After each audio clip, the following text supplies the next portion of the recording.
Assalamualaikum warahmatullahi wabarakatuh. Selamat pagi semuanya. Masih semangat untuk belajar?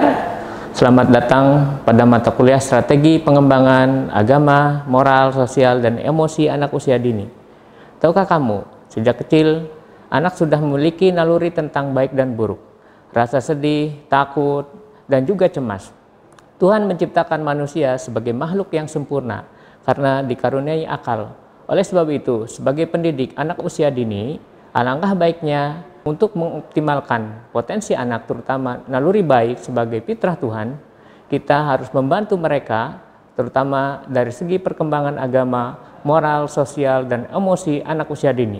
Topik ini akan membahas tuntas terkait dengan strategi perkembangan agama, moral, sosial, dan emosi anak usia dini. Strategi pengembangan emosi, sosial, moral, dan agama merupakan salah satu strategi perkembangan agama anak usia dini adalah dengan pembiasaan dan pemberian contoh dari orang tua, misalnya dengan melaksanakan sholat, bersedekah.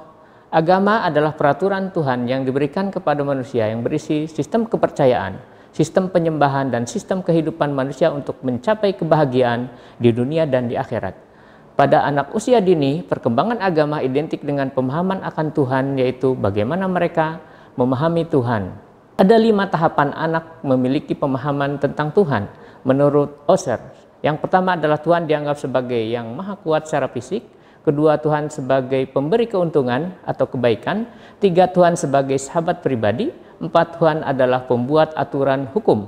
5, Tuhan adalah sebagai semangat atau penggerak aksi-aksi manusia. Teori Holbrook dan Thomas Lincona, perkembangan moral. Yang pertama itu berpikir egosentris atau self-oriental morality, usia 1-45 tahun. Yang kedua, patuh tanpa syarat atau authority-oriented morality, usia 45-6 tahun.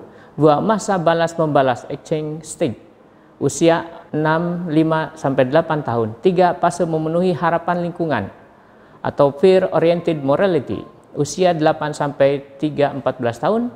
Colbert menyebutnya fase good boy atau good girl, fase anak baik. 4, perkembangan sosial adalah pemerolehan kemampuan berperilaku sesuai dengan tuntutan sosial. Pada anak usia dini, adanya dorongan yang kuat untuk bergaul dengan orang lain dan ingin diterima oleh orang lain. Jika kebutuhan ini dipenuhi, anak akan puas dan bahagia. Jika kebutuhan ini tidak dipenuhi, anak-anak tidak akan bahagia. Elizabeth Harlock mengungkapkan, untuk menjadi orang yang bermasyarakat memerlukan 3 proses sosialisasi. Yang pertama, belajar berperilaku yang dapat diterima secara sosial. Yang kedua, memainkan peran sosial yang dapat diterima. 3, perkembangan sikap sosial. Dan emosi adalah persepsi tentang perubahan jasmani yang terjadi dalam tanggapan respon terhadap sesuatu peristiwa. Emosi dibagi 2 menjadi emosi yang positif dan emosi yang negatif. Kecerdasan emosional atau emotional intelligence adalah kemampuan emosi yang sangat tinggi atau cerdas, sehingga seseorang mampu berbuat sesuatu yang tepat dan berhasil, bahkan dapat menyesuaikan diri dengan situasi yang terjadi sekarang dan masa yang akan datang. Daniel Goleman mengelompokkan emosi menjadi beberapa kelompok, yaitu amarah, kesedihan, rasa takut, kenikmatan, cinta, terkejut, jengkel, dan juga malu. Demikian pemaparan singkat mengenai kemampuan dasar perkembangan sosial, moral, agama, dan juga emosi. Untuk itu kami sarankan kepada para mahasiswa untuk membaca kembali teori perkembangan psikologi dari Piaget tentang perkembangan kognitif, sehingga model strategi pengembangan sosial, moral, agama, dan emosi anak ini bisa dibutuhkan dan juga disampaikan kepada para peserta didik. Sekian pembelajaran hari ini, semoga bermanfaat dan sampai bertemu pada materi selanjutnya. Wassalamualaikum warahmatullahi wabarakatuh.